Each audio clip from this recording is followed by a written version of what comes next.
Hello दोस्त। तो फिर से स्वागत है आपका। आज हम पढ़ेंगे पाचन तंत्र। पाचन तंत्र के बारे में हमको अध्ययन करना है कि पाचन तंत्र के कैसे हमको जानकारी सारी अचीव करना है कि पाचन तंत्र में कितने सारे क्वेश्चन पूछे जाते हैं। हमारी नोट्स अगर आपने नहीं पढ़ा है तो जा करके पहले पाचन तंत्र की संपूर्ण नोट्स पढ़िए, फिर इसके बाद कोई सी बुक उठाइए, कोई सी प्रीवियस ईयर उठाइए, फिर देखिए क्वेश्चन कैसे आप करते हो। तो मैंने आशा करता हूँ कि आपने बुक पढ़ लिया होगा, ना पढ़ लिया हो तो भी ध्यान से देखिए अगर आपको बेसिक चीज़ें आती है। तो पाचन तंत्र में हमने क्या क्या पढ़ना होता है, कैसे पढ़ना होता है, इन चीज़ों को जल्दी जल्दी हमारा फास्ट रिवीजन होता है। ठीक, तो देखते हैं कि पाचन तंत्र के बारे में कि पहला क्वेश्चन देखते हैं कि मनुष्य का आहार नाल की औसतन कितना होती है लंबाई। आहार नाल की औसतन लंबाई जो होती है वो 8 से 10 मीटर तक होती है। ठीक, और कहाँ से मुख से शुरू होकर के कहाँ तक जाती है, गुदा द्वार तक जाती है। ठीक, तो हमारी मुख से शुरू होकर गुदा द्वार तक आहार नाल जाती है, जिसके द्वारा भोजन जो है हमारा शरीर के अंदर जाता है। ठीक, आहार नाल का जो पहला भाग होता है वो क्या कहलाता है। आहार नाल का जो पहला भाग होता है वो बक्कल कैविटी, यानी मुख से ही आहार नाल शुरू हो जाती है। मुख पहला बक्कल कैविटी होती, इसमें जीभ और दांत आते हैं। ठीक, तो मुख गुहा जिसको बोलते हैं। तो आहार नाल का पहला भाग क्या कहलाता है, मुख गुहा। मुख गुहा में किसका पाचन होता है, तो ध्यान रखना कार्बोहाइड्रेट, स्टार्च यानी कार्बोहाइड्रेट का जो पाचन होता है मुख गुहा से ही शुरू हो जाता है। तो मुख में किसका पाचन होता है, कार्बोहाइड्रेट का। प्रोटीन और वसा का पाचन मुख में नहीं होता। तो ध्यान रखना किसका पाचन शुरू हो जाता है मुख से, तो कार्बोहाइड्रेट का।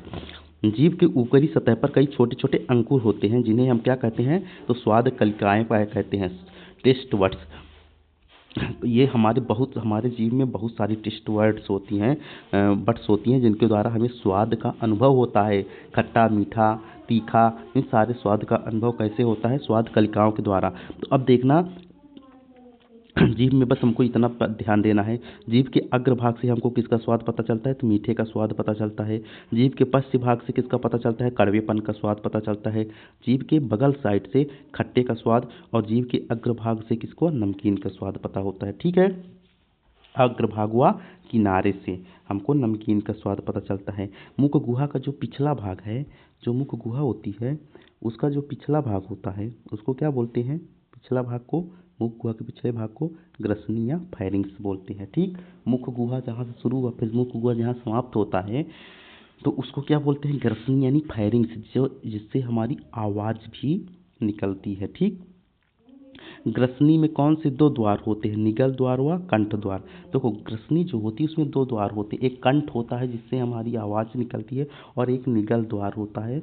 और सांस जिससे लेते हैं नाक की भी जो है नली जाकर के कहाँ मिलती है, ग्रसनी में मिलती है। ठीक, निगल द्वार द्वारा आहार नाल के अग्रे भाग अर्थात ग्रास नली में खुलता है। ठीक, तो ग्रास नली में खुलता है कौन, निगल द्वार। अब कंठ द्वार जो होता है श्वास नली यानी ट्रैकिया में खुलता है, श्वास नली में कंठ द्वार जो कंठ होता है हमारा। ठीक, कंठ द्वार के आगे एक पट्टी जैसी संरचना होती है जिसको क्या कहते हैं, एपिग्लॉटिस। ध्यान देखना जब आप पूरी तरह से मुंह खोलते हो तो एक त्वची मांसल रूप से लटकी हुई संरचना होती है जिसको क्या बोलते हैं, एपिग्लॉटिस बोलते हैं। इसका काम क्या होता है, जब भोजन जो है करते हैं तो भोजन नाक वाली नली में न जाए, इसलिए वो नाक की नली में जाकर के ढक जाती है और भोजन सीधे आहार नाल में चला जाता है। ठीक, जब मनुष्य भोजन करता है तो यह पट्टी भोजन को श्वास नली से जाने से रोकती है, देखो लिखा भी है। ठीक, भोजन निगल द्वार द्वारा कहाँ पहुँचता है, तो ग्रास नली में पहुँचता है। निगल द्वार द्वारा ग्रास नली में पहुँचता है। ठीक है, इस नली में किसी भी प्रकार की पाचन क्रिया नहीं होती। ध्यान रखना ग्रास नली में पाचन क्रिया नहीं होती। ग्रास नली से भोजन कहाँ पहुँचता है, आमाशय में पहुँचता है। ध्यान रखना ये चीज़ें, ध्यान रखना कभी कभी एग्जाम्पल पूछ लेता है 1 2 3 दे करके, नंबर सीरीज लगाना होता है कि किसके बाद भोजन का यहाँ जाता है। ठीक, आमाशय के अग्र व पश्च भाग को क्या कहलाते हैं, आमाशय का जो अग्रभाग और पश्च भाग कार्डियक और पाइलोरिक कहलाता है। ठीक, कार्डियक और पाइलोरिक के बीच का भाग क्या कहलाता है, फुंडिक कहलाता है। ये एकदम डीपली नॉलेज होता है। इसके बाद फिर जो है आमाशय से ये सारी चीज़ें आपसे क्लियर हो जाती है। ठीक,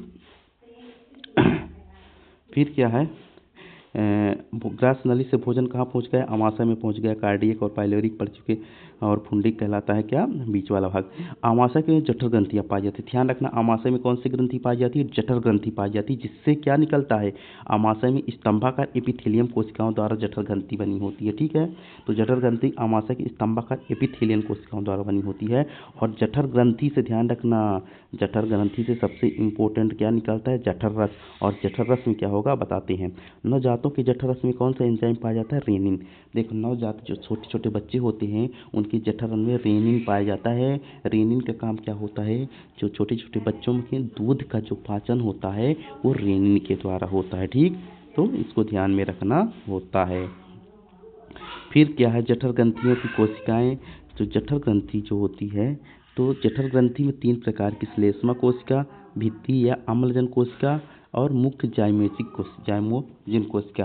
तो जठर ग्रंथि से जो जठर रस निकलता है उसमें 3 प्रकार की कोशिकाएं होती है, जिसमें हाइड्रोक्लोरिक अम्ल सबसे इम्पोर्टेंट HCl यानी हाइड्रोक्लोरिक अम्ल निकलता है। ठीक, तो ध्यान रखना होगा कि जठर रस में क्या पाया जाता है, जो आमाशय में जठर ग्रंथियों से जठर रस निकलता है उसमें क्या पाया जाता है, हाइड्रोक्लोरिक अम्ल सबसे पहला, श्लेष्मा यानी म्यूकस, और निष्क्रिय पेप्सिनोजन। अब निष्क्रिय पेप्सिनोजन को कोई आएगा और सक्रिय पेप्सिनोजन में बदलेगा। ठीक, इसको भी ध्यान रखना होगा। तो हाइड्रोक्लोरिक अम्ल पढ़ेंगे तो इसके बारे में ध्यान रखना। हाइड्रोक्लोरिक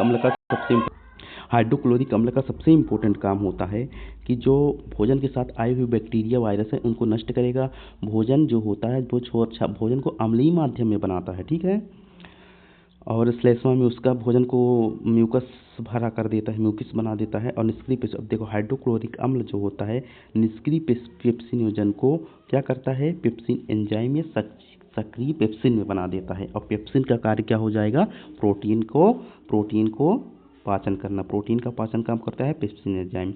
पेप्सिन एंजाइम प्रोटीन को किस में बदल देता है, पेप्टोन में। जो पेप्सिन एंजाइम है, ध्यान रखना, पेप्सिन एंजाइम हमारे आमाशय में आ गया पेप्सिन एंजाइम, तो वो प्रोटीन को पेप्टोन से बदल देता है, मतलब प्रोटीन को तोड़ करके छोटे छोटे टुकड़े के पेप्टोन्स बना देता है। ठीक है, अब फिर पेप्टोन्स का आगे देखना क्या होगा। छोटी आंत का प्रारंभिक भाग क्या कहलाता है, ग्रहणी। छोटी आंत जो होती है उसमें 3 पार्ट होते हैं, ग्रहणी, डिओडेनम, जेजुनम और एक और होता है। तो देखो 3 पार्ट होते हैं, तो सबसे छोटा जो प्रारंभिक पार्ट होता है ग्रहणी का उसे डिओडेनम कहते हैं। ठीक है, इसका आकार यू के जैसा होता है। ग्रहणी की लंबाई कितनी होती है, लगभग 25 सेंटीमीटर। आहार नाल का जो है सबसे लंबा भाग होता है। ठीक, ग्रहणी की लंबाई होती है, आहार नाल का सबसे लंबा भाग छोटी आंत होती है। ध्यान रखना, बड़ी आंत नहीं कर देना। आहार नाल का सबसे लंबा भाग जो होता है छोटी आंत होती है। इसका काम क्या है, पचे हुए भोजन को या भोजन में पाचन में सहायता करती है तथा पचे हुए भोजन का अवशोषण करती है। छोटी आंत में सबसे ज़्यादा अवशोषण होता है पचे हुए भोजन का, कौन, छोटी आंत में। ठीक, इसीलिए पाचन की संपूर्ण क्रिया यहाँ होती है। सबसे आपको ये क्वेश्चन पूछेगा कि हमारे शरीर में पाचन सबसे ज़्यादा कहाँ होता है, तो छोटी आंत में होता है। और अवशोषण की प्रक्रिया भी कहाँ होती है, छोटी आंत में होती है। छोटी आंत की लंबाई चौड़ाई तो 6 मीटर और 2.5 मीटर लंबी चौड़ी छोटी आंत होती है। क्षुद्रांत यानी छोटी आंत के 3 संरचनात्मक भागों की लंबाई का सही क्रम देखो, इलियम, मध्यांत, जेजुनम और ग्रहणी यानी डिओडेनम, ये तीनों पार्ट होते हैं हमारी छोटी आंत की। इनको ध्यान रखना, पूछ लेगा जेजुनम किस में पाया जाता है, तो छोटी आंत में। डिओडेनम कहाँ पाया जाता है और जिसमें इलियम कहाँ पाया जाता है, तो इनको ध्यान में रखना होता है। ठीक है, फिर क्या होगा, छोटी आंत और बड़ी आंत। छोटी आंत और बड़ी आंत जहाँ जुड़ती है तो उसको क्या बोलते हैं, सीकम। या ध्यान रखना, सीकम, छोटी आंत और बड़ी आंत जहाँ जुड़ती है, ज्वाइंट होती है, उनको सीकम कहते हैं। इसको ध्यान में रखना। वह कौन सा वाल्व वो छोटे भोजन को छोटी आंत को वापस जाने से रोकता है, वाल्व होती है, तो इयोसीकल वाल्व या इलियम को कोलन को जोड़ कर रखती है। जो छोटी आंत के दोनों पार्ट इलियम होता है और कोलन बड़ी आंत का सबसे लास्ट वाला पार्ट होता है। ठीक, मानव शरीर में पुच्छ में कौन सी संरचना संरक्षित, बृहद यानी बड़ी आंत। जो पुच्छ यानी अपेंडिक्स होती है, देखा होगा कि मानव शरीर में अपेंडिक्स पाई जाती है, जो कि कभी कभी बढ़ जाती है, तो ऑपरेशन के द्वारा उसको कम किया जाता है। तो ये बृहद यानी बड़ी आंत से जुड़ी हुई एक संरचना होती है, अपेंडिक्स। ठीक है, मनुष्य के आहार नाल में स्थित अपेंडिक्स का कार्य क्या होता है, तो ये इसका कोई कार्य नहीं होता, यह एक अवशेषी अंग होता है। तो ध्यान रखना, जो अपेंडिक्स होती है ये अवशेषी अंग होती है, मतलब इसका कार्य पहले था लेकिन अब इसका कार्य कुछ नहीं है। पहले जो बोलते थे ये जो सेल्यूलोज का पाचन करने में मदद करती है, पशुओं में ये पाई जाती है। इस तरह हम पढ़ते हैं। ठीक। अब हम देखते हैं आगे। पाचन ग्रंथियाँ कितने प्रकार की होती है? तो पाचन ग्रंथियाँ दो प्रकार की होती है। आंतरिक पाचन ग्रंथियाँ जो कि आहार नाल की दीवार में उपस्थित रहती है, और समस्त श्लेष्म ग्रंथि, आमाशय की दीवार, जठर ग्रंथियाँ, आंत की दीवार, ब्यूनस ग्रंथि, इन्हें आंतरिक पाचन ग्रंथियाँ कहते हैं। और बाह्य पाचक ग्रंथियाँ जो होती है आहार नाली के अतिरिक्त शरीर के अन्य भागों में पाई जाती है, जैसे लार ग्रंथि, यकृत, अग्नाशय। इनके बारे में बेहद तरीके से हम पढ़ेंगे, और आपने नोट्स में जाकर देख लोगे तो आपको किसी भी प्रकार की समस्या नहीं होने वाली है। आप इन सारे क्वेश्चन को बहुत आसानी से कर लोगे। ठीक, मनुष्य में 3 जोड़ी लार ग्रंथियाँ पाई जाती है, पैरोटिड, सबलिंगुअल और मैंडुबली। तो मैग्जी, सब मैग्जिलरी। ठीक है, तो पहली जोड़ी जो जिह्वा के नीचे होती है, जिसे सबलिंगुअल ग्लैंड कहते हैं, कहाँ होती है? जिह्वा के नीचे। दूसरी जोड़ी होती है जो मध्य में, जबड़े के मध्य में पाई जाती है, इसे मैग्जिला अस्थि कहते हैं, यानी सब मैग्जिलरी। और तीसरी होती है पैरोटिड, जो कि कान के नीचे होती है। ठीक है, ये तीनों को ध्यान रखना। मनुष्य में 3 जोड़ी लार ग्रंथियाँ पाई जाती है, जिससे लार रस निकलता है। ठीक है, ध्यान रखना। लार किसके पाचन में सहयोग करता है? स्टार्च के। लार का पाचन करने के लिए किसके लिए सहयोग करता है? तो स्टार्च में, ध्यान रखना, स्टार्च। और लार की प्रकृति कैसी होती है? इसको भी ध्यान रखना होगा। लार की प्रकृति कैसी होती है? तो लार की प्रकृति होती है अम्लीय, और इसका पीएच ध्यान रखना 6.8। ठीक है, लार में कितनी प्रतिशत जल होता है? तो 99% लगभग जल होता है, और 1% एंजाइम होता है। और एंजाइम कौन से होते हैं वो भी देखना है। मनुष्य में मुख गुहा में प्रतिदिन कितने लीटर लार का स्राव होता है? तो 1 से 1.5 लीटर लार निकलती है मनुष्य के मुख से। लार में कितने प्रकार के एंजाइम पाए जाते हैं? अभी आपने 1% एंजाइम जो पाए जाते हैं, तो 2 प्रकार के, टाइलिन और लाइसोजाइम। ये एंजाइम क्या करते हैं? ये एंजाइम जीवाणुओं को मारने में काम करते हैं, और स्टार्च को क्या करते हैं? ग्लूकोज में परिवर्तित करते हैं। तो टाइलिन एंजाइम का क्या काम है? स्टार्च यानी माल्टोज शर्करा, स्टार्च को माल्टोज शर्करा में फिर ग्लूकोज में परिवर्तित करता है। ठीक, अब हम देखते हैं कि जठर रस हमने पढ़ा था आमाशय से निकलता है। तो जठर रस जो होता है उसमें कौन सा एंजाइम होता है? तो पेप्सिन जो कि प्रोटीन का पाचन, रेनिन जो कि दूध का पाचन, तथा म्यूसिन नामक एंजाइम पाया जाता है। अब इनका हमको नाम ध्यान रखना कौन सा पाया जाता है, और इनका कार्य ध्यान रखना। पेप्सिन एंजाइम जो है भोजन में उपस्थित प्रोटीन को पहले प्रोटियोज तथा पुनः पेप्टोन्स में परिवर्तित करता है। रेनिन जो कि दूध में घुलनशील प्रोटीन केसीन होती है, वो कैल्शियम पैरा कैल्सिनेट में बदलकर दूध को दही में परिवर्तित करता है। तो दूध का पाचन रेनिन। म्यूकस एंजाइम जठर रस के अम्लीय प्रभाव को कम करता है, भोजन को चिकना बनाता है तथा श्लेष्मक जलने के रक्षात्मक आवरण का कार्य करता है। ठीक, एक एक चीज़ जो आप पढ़ रहे हो बहुत इंपॉर्टेंट चीज़ पढ़ रहे हो। ठीक है, देखो आमाशय भोजन का अर्ध तरल रूप क्या कहलाता है? कायम कहलाता है। जब आमाशय होता है तो उसमें भोजन का अर्ध तरल रूप जो होता है उसको क्या बोलते हैं? कायम कहते हैं। ठीक है, सारी चीज़ें आप इंपॉर्टेंट चीज़ें पढ़ रहे हो दोस्त। ये सारी चीज़ें आपको अच्छे से रिवीजन कर लेना है, बार बार पढ़ लेना, ताकि यादें रहें, ताकि क्वेश्चन आपको आसानी से कर लो। ठीक, लाइसोजाइम का क्या कार्य होता है? भोजन में उपस्थित हानिकारक जीवाणुओं को नष्ट करता है। देखो एक एक चीज़ों को कितने अच्छे से सीक्वेंस से बनाया गया है, ऐसे पढ़ोगे तो आपको दिक्कत नहीं होने वाली है। लार में उपस्थित कौन सा तत्व भोजन को जीवाणुओं में संक्रमण रोकता है? लाइसोजाइम।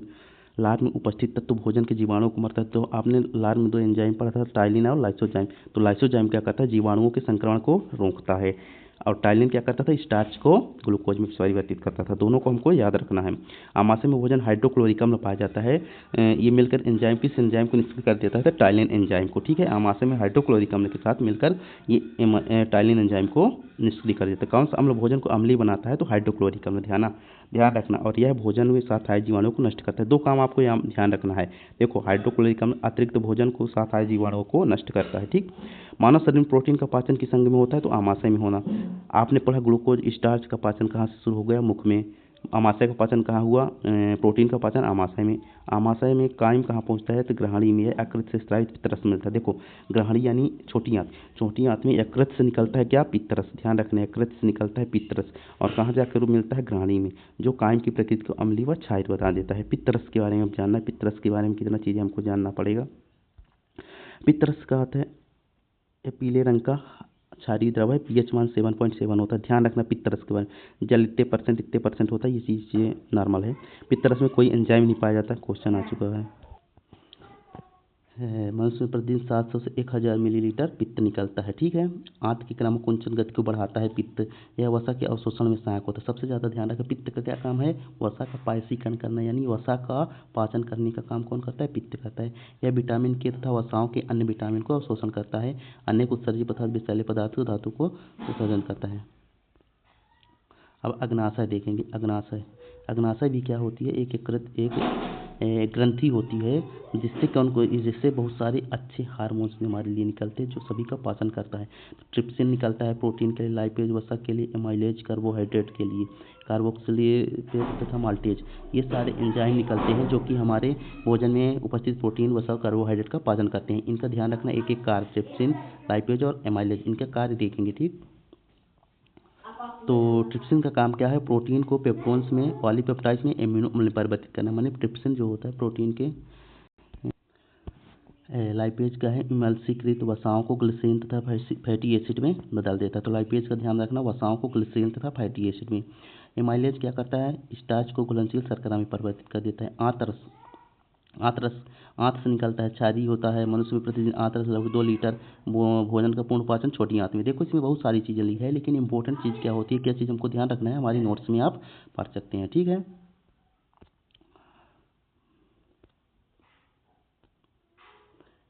तो हम इसको अभी इतने में रोकते हैं। अगला पार्ट दूसरे पार्ट में आगे पढ़ेंगे, बहुत ज़्यादा लंबा वीडियो हो जाएगा।